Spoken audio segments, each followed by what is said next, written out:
Okay, worse and worser, the Jeffrey Epstein cover-up.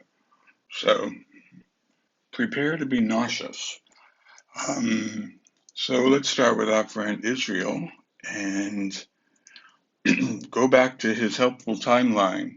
So he's had an exciting decade. It's starting in 2011, zipping through.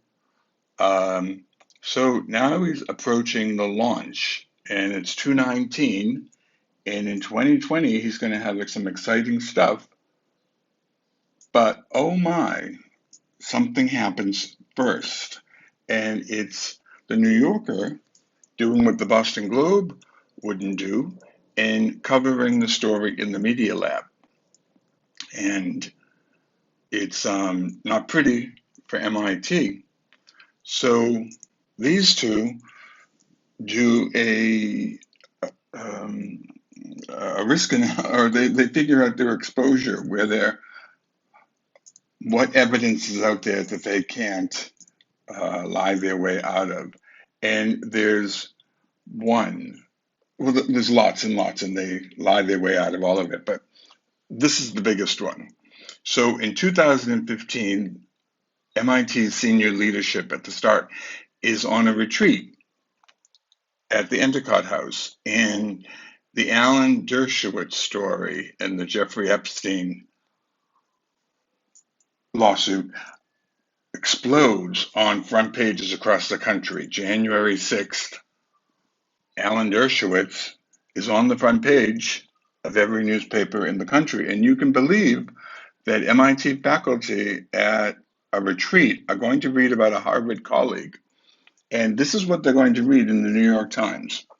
The woman, who was not identified in the court document, was repeatedly sexually abused by Mr. Epstein as a minor, the filing said, and was required to have sex with Prince Andrew and Mr. Dershowitz several times, including in Florida, New York, New Mexico, and the Virgin Islands, and on private planes. The motion also claimed that Mr. Dershowitz had abused other minors and had been an eyewitness to the sexual abuse of many other minors.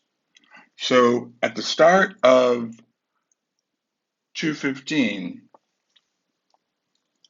that's what MIT's senior leadership read at the retreat at the Endicott House.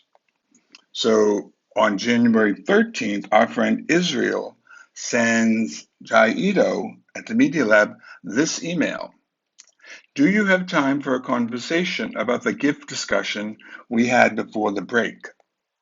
We have had a chance to discuss the nuances in light of the most recent news and would like to share Rafael and other perspectives with you. So the gift discussion is at the end of December in 2014. Epstein was talking about upping the donations from 100K to 5 million. And boy, oh boy, was this crew interested. So that's what they're talking about here. But it's in light of recent news. So Ruiz is referring to the fact that they've read this story. That's the recent news. And so this is what this is one of the many things that the investigation had to suppress. And well, they did it quite successfully. They all through it, all the MIT leadership keeps saying, "I would have remembered if someone had mentioned a pedophile." So they're doing everything they possibly can to not talk about what they're doing, and the idea that they're gonna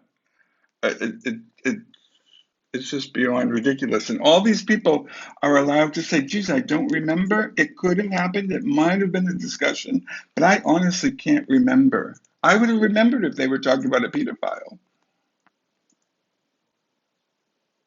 So the whole report is just filled with these lunacies. So luckily, we have our friend Steve Bratt in the news office to guide us through the cover-up operation.